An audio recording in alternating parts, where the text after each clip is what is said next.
Well, once you've tied the dumpling up, you actually have to boil it then or steam it for about 2 hours. I'm going to do one here. And then, when you're ready to eat it, you just reheat it.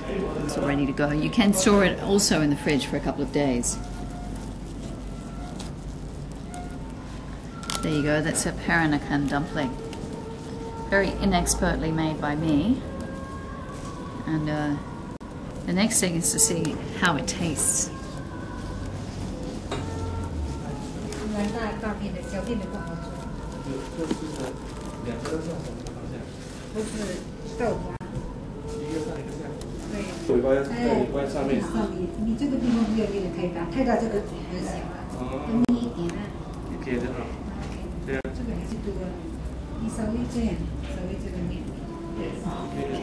Oh, this is...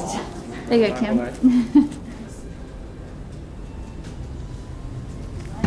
Just put it tight. Okay, and now you can tie your half sugar. Make a little loop with this end. And tie the same knot like just now. Usually I'll hold them like that. Yeah, that's that. Just pull it. Yeah. So when you want to eat them, just pull the knot out. That's it, man. A handful, but not even one. Because if by boiling 2 就是那个盖那个对。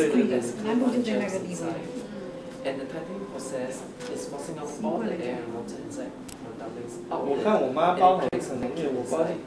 That's why the dumplings are cooked down after they're cooked. They can be kept. 就是一定要用左手拿。 2 to 3 days without being contaminated. And this is how Chinese food is actually prepared like that. And you can eat it for 4 So maybe I'll get you just to mention that. Okay. Yeah, so Raymond, this is a family business. Yeah. Wow. Now how many dumplings could you make in one day? In a day, right, she can actually make more than 1,000 dumplings. Oh. And it's considered very fast because she's only a new beginner in making dumplings, and she's been doing it for only just a year. Oh goodness. Yeah. She can do 1,000 a day as a beginner. Yeah. What does that say about me? Oh dear. I had trouble enough doing one.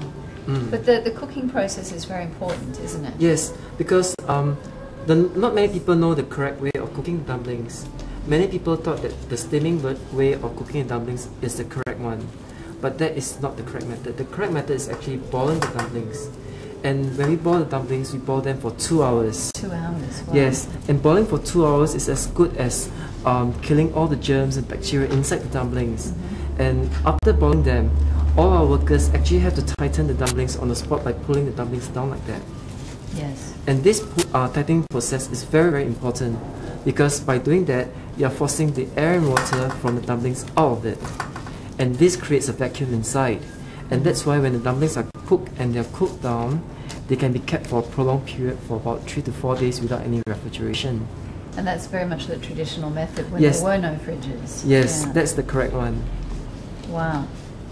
And you can eat it when it's cold or hot. Whereas the steam version, they usually omit the tightening process. And there's no point of tightening it because the glutinous rice doesn't expand that much. So you can only eat the steamed ones when it's hot. When you eat it cold, it's going to be very sticky and gooey actually. So the sensation is not as good as the boiled ones actually. Wow. Now you've been studying in Melbourne, have you, in Australia? Yeah, I've been there for 2 years. And you're going to be here to continue in the family business? More likely. Yeah. In the dumpling business? Yeah. Wow, it's good business, hey?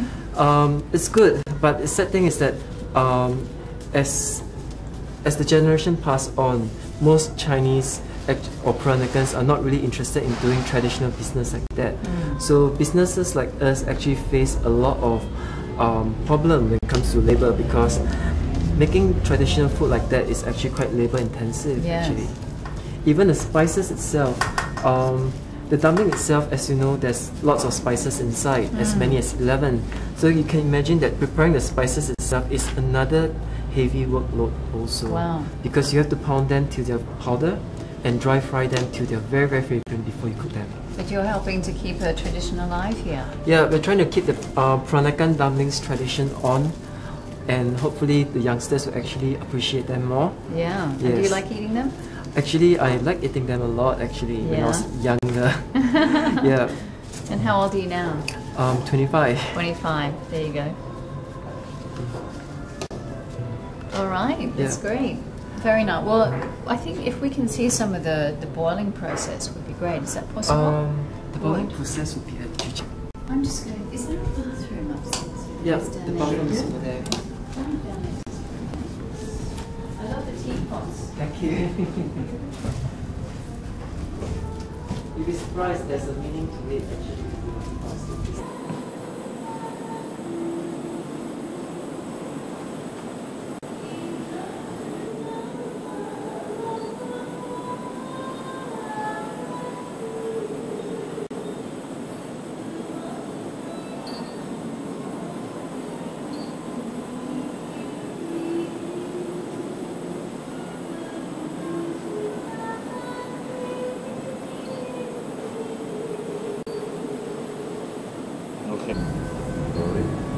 Okay, so it's all ready to eat here. We've got some jasmine tea. Yep. Ah, and what have we got here? Okay, what we have here is the Nonya dumpling, which has seen our demonstrator making. Yes. Yes, and This one? this is the one. And this one here is something different, which we call Gui Chang Abu. And the Chinese would call it Ki Chang. Kichang. Yeah, it's actually rice dumpling made of alkaline water. Yeah. And the alkaline water is said to be made up from durian skin and ash. Oh, Yeah, and goodness. it wouldn't smell terrible, I guarantee you. It's very tasty actually. And every time when we finish eating one rice dumpling, the Peranakans had the tradition of eating one kichang Yes. to aid in the digestion. Oh, okay. Yes. And these are the condiments. So we have chili, Chili and the sweet sauce. sweet sauce, This one here is kaya. kaya. Kaya means rich in Malay. So you can imagine how rich the flavor it is for this coconut egg jam. Coconut egg jam. Yes. Oh, yeah, it's very And sweet. this is to be taken with the Gui Chang Abu. All This one right. over here. I guess we should try some, yeah? Yeah. Okay, Can what try. do you suggest to start with? Usually I suggest the spicy one. The spicy one. This the one? ota ota, which is this one over here. This one here? Yes. Yeah? All right. And this one is fish? Yes. It's like a typical fish cake which the Chinese do. However, the Peranakans actually modified the fish cake by having curry spices inside. So it is a very distinct fusion cooking actually between the Chinese and the Malays. Wow. And you would eat it with a spoon like this? Yeah. And usually we would eat it with rice or with bread. Rice or bread? Yes. And a bit of chili if you wanted? It's spicy actually, so usually people don't add chili into it anymore. It is spicy, but it's very nice. Yep. A bit like the humok in Thai cuisine. Yep. It's not surprising to find similar food like this in Penang, in Thailand, because there used to be a small number of Peranakans in southern part of Thailand before.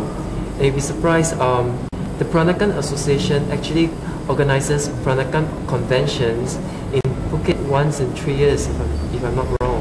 Wow. Yes. Right, let's tuck in here. Yeah. And some pandan here, yeah? Yeah, this is pandan leaves.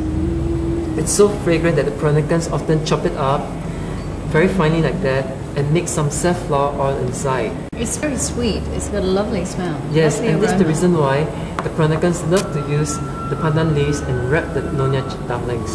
So the rice would have a slight grassy smell in it. And let's have a look at the finished product Yeah. here. It's what we were slaving away over there. When it's all been boiled for 2 hours, Yes. this is what it ends up looking like. The rice is very sticky. Though it's sticky, but when you chew it in your mouth, it's actually very chewy. Okay. Right, well we give that a shot. And this is quite spicy. For information, it's not spicy. It's sweet and savory. For the Peranakan Nonya dumpling, it's also again another fusion cooking between the Chinese and the Malay. Because for Chinese people, we usually prefer food that are savory and light in flavor. Whereas the Malays, they usually prefer food that are sweet in taste and of stronger flavors. Yes. So the Nonya dumpling actually combines the two kinds of taste together, the distinct taste, where the rice is light in flavor and the filling is sweet and savory. And when you eat the dumpling, you can actually feel the two different kind of taste in it. And it actually tastes very good. Very good. Yeah. Great. And you'll be surprised, inside the Nonya dumpling, there's no fatty pork at all. No fatty pork. Yeah. I like that. Yeah. The Peranakans actually substitute the missing fat from the pork with melon candies. So when you eat the dumpling, the sweetness actually comes from the melon candy itself. From the melon, not the fat. Yeah. And